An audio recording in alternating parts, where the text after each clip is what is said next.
This conference will now be recorded.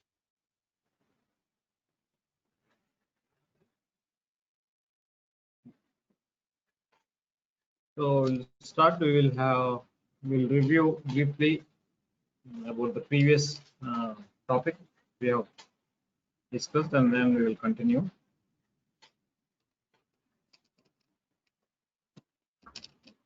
So we have known what is the difference between a neurosis and a psychosis.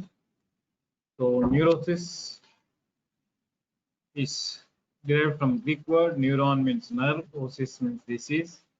Neurosis is a functional mental disorder, which is involved in a distressful condition and not in delusions and hallucinations. And in neurosis, the patient will not lose touch with reality. And then his behavior is within the socially acceptable norms. It is not outside socially acceptable. So neurosis is a functional mental disorder. The patient does not lose touch with reality, and his behavior is not outside socially acceptable norms. And we call a person who is suffering from neurosis as a neurotic.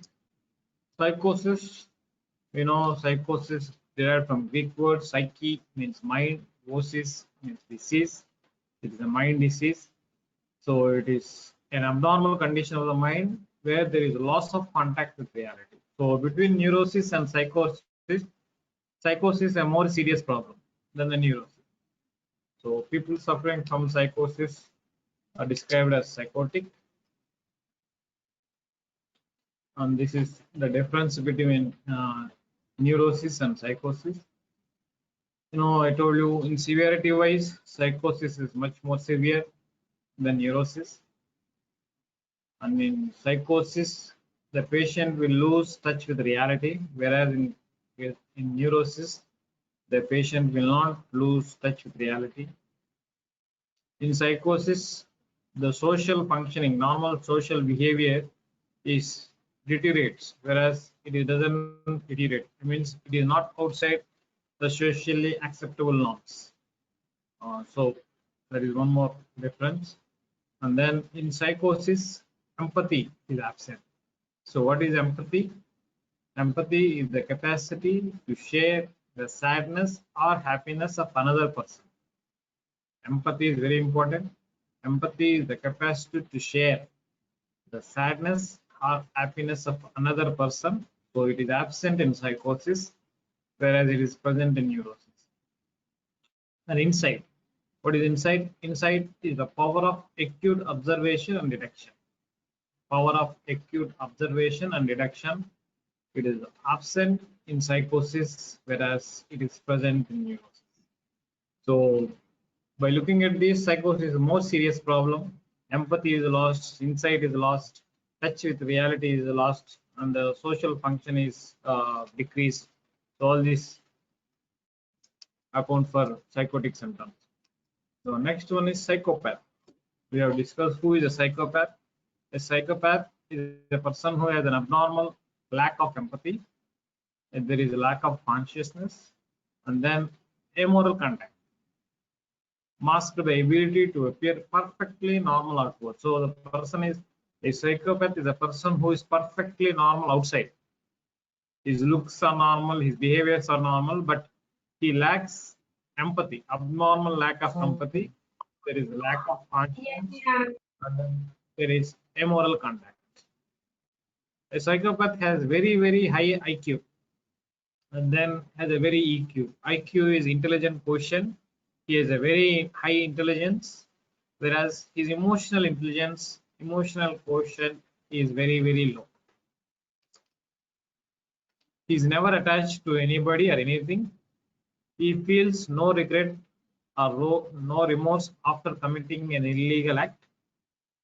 And the difference between a psychopathic killer and a psychotic killer is that the former is aware of his action, whereas the latter is not. So a psychopathic killer knows what he is doing, whereas a psychotic killer does not know what he is doing. So this is the main difference between a psychotic killer and a psychopathic killer. So McNaughton's rule, we'll see. McNaughton's rule is a rule to whether to implicate any person, whether he has committed, whether his criminal act is justifiable or not, or in other words, whether when he has committed a crime, whether his mental condition is sound at the time of criminal act or not. Suppose if his mental condition is not sound, if he doesn't know the implications or the actions what he is doing, then he is completely absorbed or he is completely relieved from his criminal act. So McNaughton's rule will deal with that. So McNaughton's rule would absolve a psychotic killer but not a psychopathic killer, because the psychotic killer doesn't know what is about his actions, whereas a psychopathic killer, he knows what he's doing, he knows that his actions are bad, he knows his actions are illegal, but still he has abnormal empathy and there is immoral conduct and he has no regret of any illegal act. So that's why the court will punish a psychopathic killer, but the court will not punish a psychotic killer. So this we have seen regarding the IQs, intelligence coefficient. How to calculate an IQ for any person is by dividing the mental age of the person divided by chronological age into 100. So IQ is equal to mental age of the person divided by chronological age of the person into 100. So we have 4 classes of classification of IQs. One is normal intelligence, super intelligence, very super intelligence, and genius. So what is the normal or average intelligence for the most of the persons is 90 to 100 IQ range. And then we have super intelligence where it is between 110 to 120, very super intelligence about 120 to 140, and then genius is greater than 140.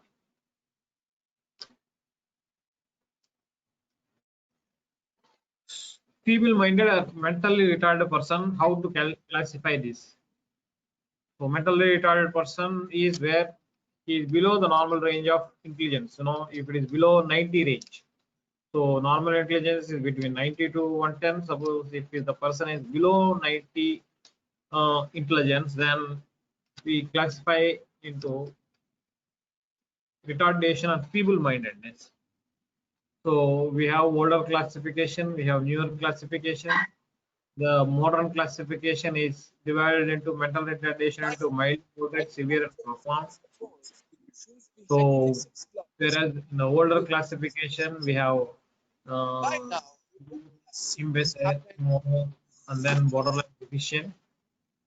So who is called an idiot? Idiot is a person whose IQ is less than 20. And the modern classification has classified him as a profound mental retardation.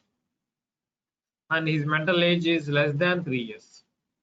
So mental age, what is the difference between the mental age and chronological age? Suppose chronological is the normal age, whereas mental age is where the person behaves the actions of that age. Suppose if I am 40 years and then if my actions are about 6 years, then I am mentally retarded because I am doing an actions that a 6-year child will do, even though I am 40 years of age.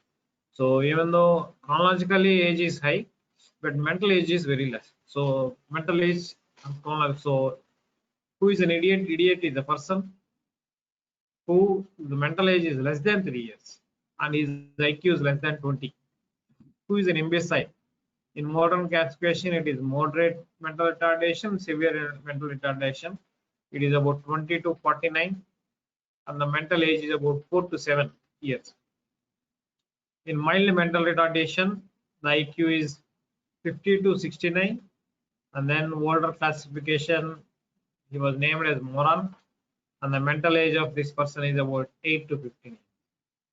And then older classification has one more classification called as borderline deficient, where the more IQ is about 70 to 80, and then the mental age is greater than 15. So these things can be asked in Viva questions. So the examiners can ask who is an idiot, what is the mental, what is the IQ of an idiot, what is an IQ of an imbecile, what is an IQ of a moron, and then what is in relation to the modern classification, how they are related. So modern classification idiot has been classified as a profound mental retardation. So these are the kinds of questions they can ask here. And then we have known the classification of the mental illnesses based on DSM-5, diagnostic and statistical value. Uh, so we have seen all these things. We are not going to deal with it.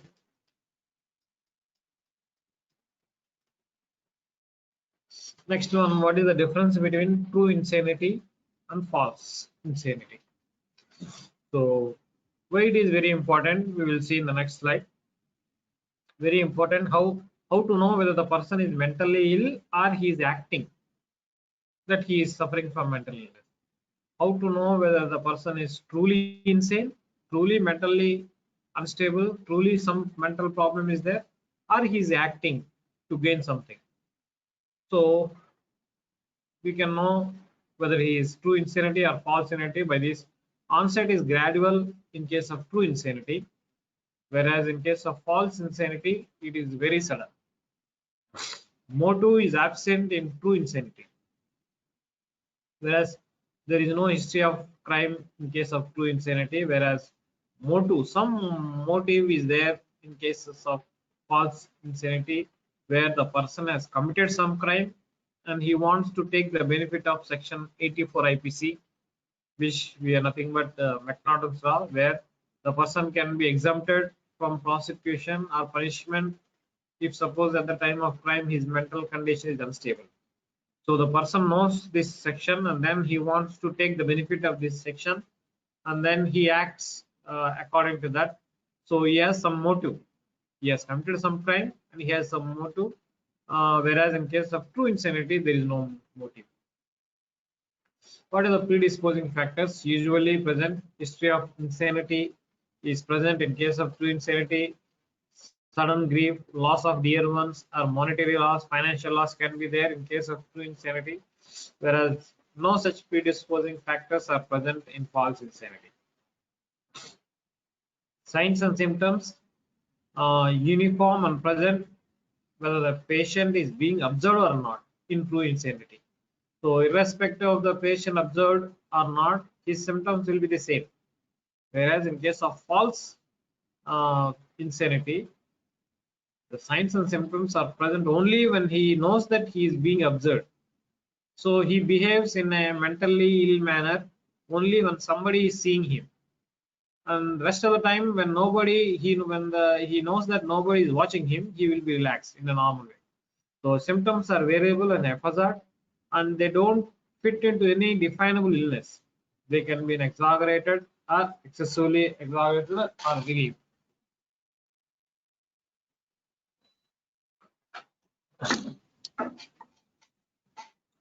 Facial expression is peculiar and vacant in case of true insanity, and then it is not peculiar, it is frequently changing and even exaggerated. So signs and symptoms presence only during observation is a very important factor in false insanity to differentiate between true and false, where if a mentally ill person is there, the signs and symptoms will be present whether you are observed or not, whereas in case of false insanity, the signs and symptoms will be haphazard, exaggerated, and it will be present only when he knows that somebody is observing him. Otherwise, insomnia. So the sleeplessness is usually present in true insanity, but it is absent in case of feigned insanity.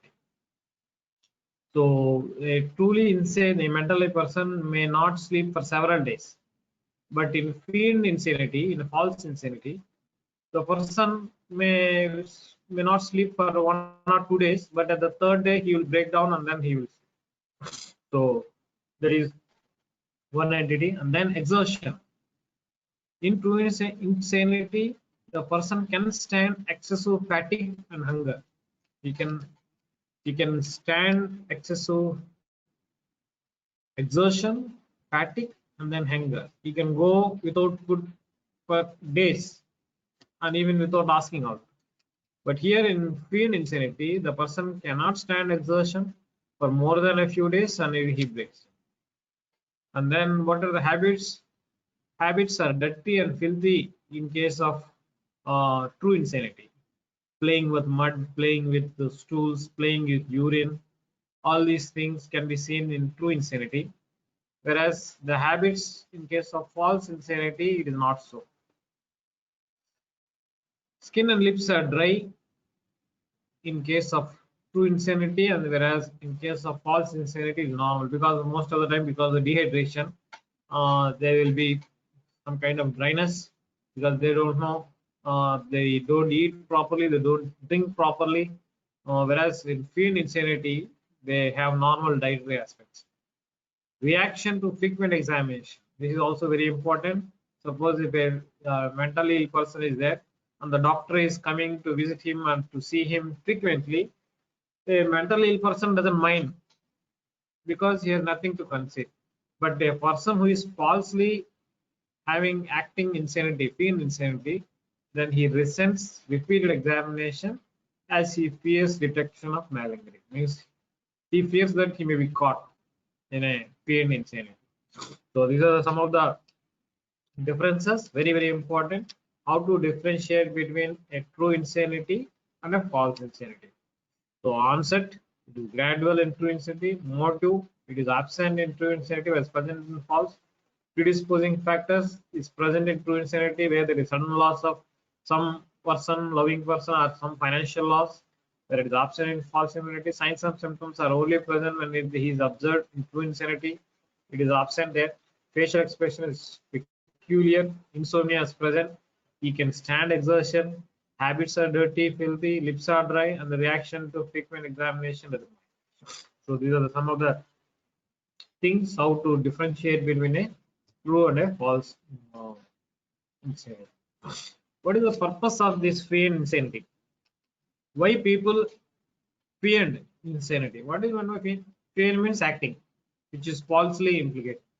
Insanity is feigned mainly to avoid a trial for a crime. So suppose a person is committed a crime, so he wants to get rid of this crime. So only way he can get rid of the court of law is by acting if a mentally ill person, like a mentally ill person. So we know that McNaughton's law, which is section 84 IPC, which says that if a person is mentally ill at the time of committing a crime, where he doesn't know the implications of his actions, what he is committing the crime, then he will be relieved because he doesn't know the consequences of his actions. So he was relieved of his crime, he was relieved of his criminal nature, and then he is left alone without any crime. So in order to take the benefit of this section 84 IPC, the person will act as if he is a insane person. So the first purpose why the people will act like a insane person or mentally ill person is to avoid trial for a crime. If the trial, number two, if the trial has started, then the second one is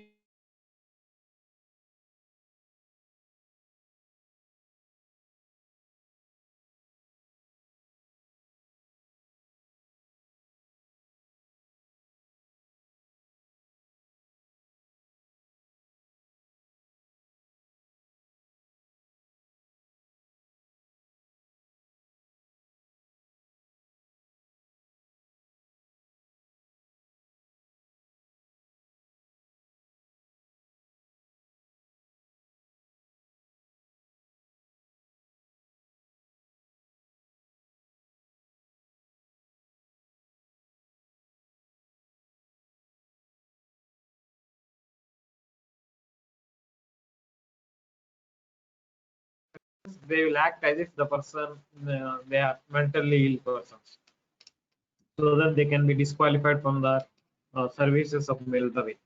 And then to avoid fulfilling business commitments, this is also one more thing where business contracts done between two individuals.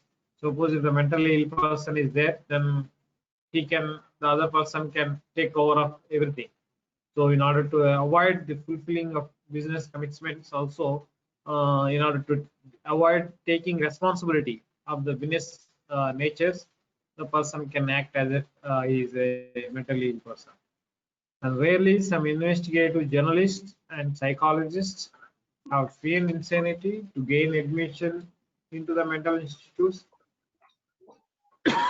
and study psychiatric hospitals from within. So this is again one more thing where the journalists have acted like a mentally ill person to study the nature of the mental psychiatric hospitals. So these are some of the reasons why people will fear insanity, to avoid crime, to avoid punishment, to avoid capital punishment, to keep services from military, to avoid the responsibility in a business, and then to investigation. Mental Health Act. This is also a important Mental Health Act. Recently, it was also one more act was published, Mental Health Act, which is a review of. This is the older one, 1987, but most of the time there not much has been changed, so I kept this. So Mental Health Act was passed by the Indian Parliament in 1987. What are the main aims and objectives of this act? It is to consolidate and amend the laws relating to mentally ill persons. What for this consolidation is for their better treatment and care, better management of their properties, and their overall protection.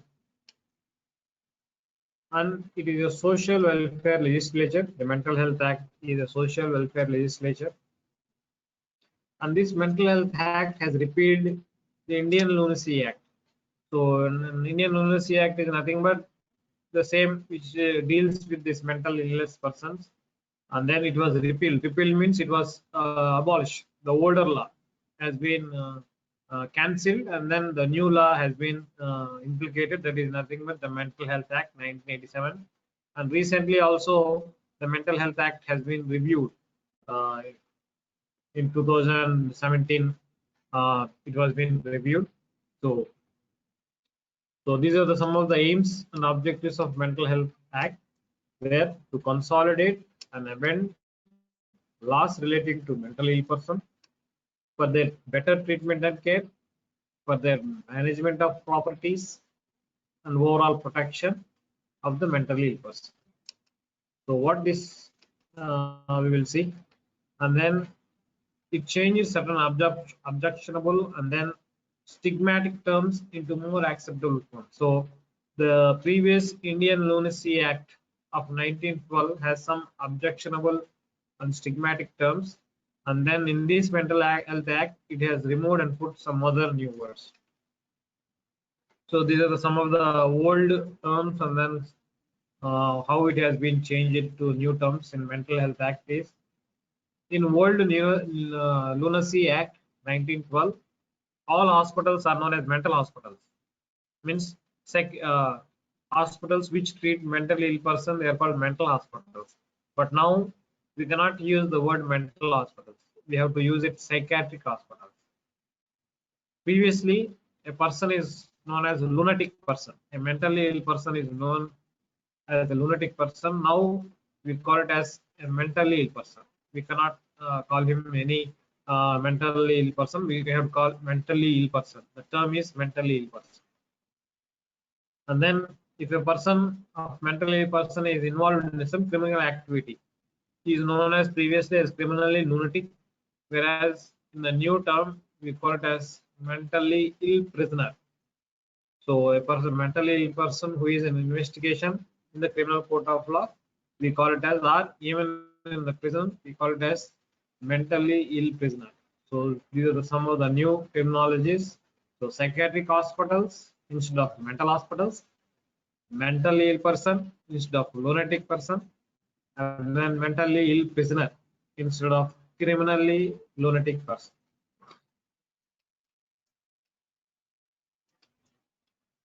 So what are the silent features of this Mental Health Act? So it defines a mentally ill person. A mentally ill person is defined as a person who is in need of treatment by reason of any mental disorder other than mental retardation. So this Mental Health Act has not included the mental retardation entity. So it is defined a person who is in the need of treatment by reason of any mental disorder other than the mental retardation. So that is one point. Next one is Central Authority for Mental Health Services. What is this? So the central government will establish a central authority for mental health services. What for regulation, for development, for direction and coordination of mental health services under the central government authority. So we have central authority for mental health services and then we have state authority for mental health services. So both are there. So central authority for mental health services is governed by the central government, and the central government will establish a central authority for mental health services for regulation, development, direction, and coordination of the mental health services. So what this central authority for mental health services will do is it will supervise the psychiatric hospitals and psychiatric nursing homes under the control of central government and advise the central government on matters relating to the mental health. So this is the purpose, this is the functions of central authority for mental health services is not only for development, for controlling, coordination, but also supervise the psychiatric hospitals and then it will give feedback to the central government for necessary changes. Next one is State Authority for Mental Health Services. State government will establish a state authority for mental health services, which is in similar vein with the central government, and it has the same functions like coordination, direction, supervision. So everything will be the same, but it is under the state government. Whereas the central government, we have central authority for mental health services. By the state government, we have state authority for mental health services. And the next one is what does this Mental Health Act will do is it will license. So establishment and maintenance of psychiatric hospitals or psychiatric nursing homes can only be with license, which has to be renewed every 5 years. So any psychiatric hospitals or psychiatric nursing homes has to take a license from the government. So it can be state government or it can be central government. So and then every 5 years it has to renew this license. And the license can be revoked if the hospital is not maintained according to the provisions of the act. So what is the punishments given? If the hospital is run without a license, the penalty is 3 months imprisonment plus 200 rupees fine for first offense. And then 6 months imprisonment and 1000 rupees fine for the second offense. And if the hospital is continued to run without license, even after that penalty, every day rupees 100 rupees will be fine. So 6 months plus or minus means it can include also. So and then 1000 rupees every day, 100 rupees will increase. So for first offense 3 months plus 200 rupees fine. Second offense 6 months and 1000 rupees fine. Still further, if it is not complying, then 100 rupees every day. And then what is another step that this Mental Health Act will do? It will appoint inspecting officers. So regular inspection of the psychiatric hospitals by the inspecting officers. So in order to know that the psychiatric hospitals are working well and in accordance with the act, and the state government or licensing authority will appoint an inspecting officer who at any time can enter and inspect any psychiatric hospitals, inspect its records and talk to patients in private. So what this Mental Health Act will do is the state governments or any licensing authority will appoint an inspecting officer at any time, and then this inspecting officer can visit the psychiatric hospital at any time. He can check the records, he can talk to any mentally ill person, and then he can gather the information. So this is about inspecting officers. The state government or the licensing authority will appoint inspecting officer to inspect the psychiatric hospitals. If the working of the psychiatric is not found satisfactory, then the inspecting officer will report back. He will give a feedback to the licensing authority or to the state government. And then appointment of visitors and monthly inspectors by them. So for every psychiatric hospitals, the government shall appoint 5 or more visitors. Of these, at least one should be a medical officer, and mostly preferably a psychiatrist, and 2 should be a social workers, and the 2 any other can be there. So the government will appoint 5 or more visitors. Among them, the 1 should be a medical officer, preferably a psychiatrist, and the 2 should be social workers, and the 2 other of any other profession of social responsibility. So what these visitors will do every month, these about 3 or more visitors will visit and make a inspection, joint inspection of every part of the psychiatric hospital, and examine every minor admitted as a voluntary patient, or preferably any other mental ill person admitted. So these visitors also, they will go in the certain area, they will inspect the psychiatric hospital, they can talk to many mental ill person, and they can again give feedback to the licensing authority or to the government. So these are some of the regular visits by the inspecting officers and visitors ensure psychiatric hospitals are run smoothly. So, and then what does this Mental Health Act will also do is it will ensure proper admission and discharge of the patients, and then penalty for improper reception of the mentally ill person. Reception is nothing but admission into the psychiatric hospital. So if a mentally ill person is improperly admitted or detained in a psychiatric hospital, the punishment is imprisonment for 2 years or with 1,000 rupees fine or more. So these are some of the silent features. So let us go through again. So Mental Health Act, it is done to have the definition of the mentally ill person, which excludes mental retardation, and then there is Central Authority for Mental Health Services, which inspect, which supervise the psychiatric hospitals, and then it will give back the information back to the central government, and then the state government will appoint the state health services, state authority for mental health services, which again it will give back the feedback to the state government according to the condition and supervision of the psychiatric hospitals. And then it is appointment of inspecting officers are appointed, and this inspecting officer will inspect, and then they can talk to the mentally ill person at any time of any day, and then they can check the records. And then this act also appoints visitors, 5 or more. In this 5, 1 should be a medical officer, 2 are social workers, and 2 can be any other.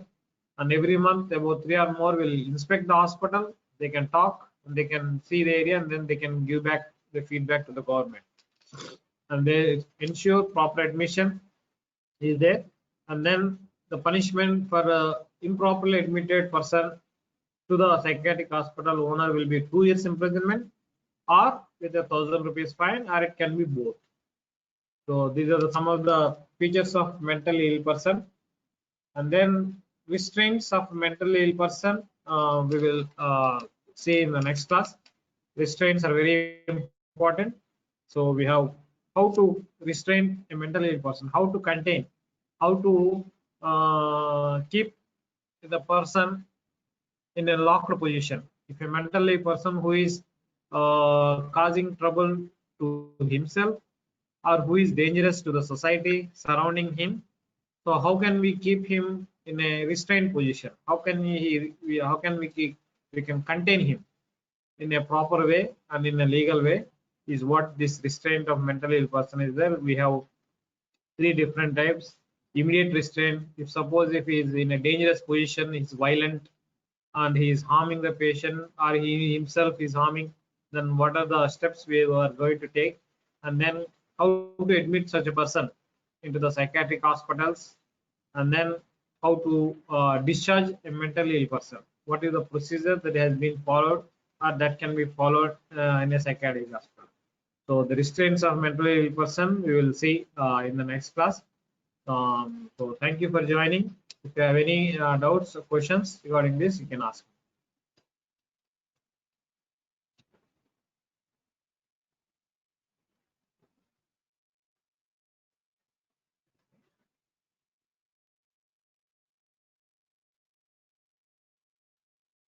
If we don't have any, we will close it. So thank you very much. We'll meet in the next class.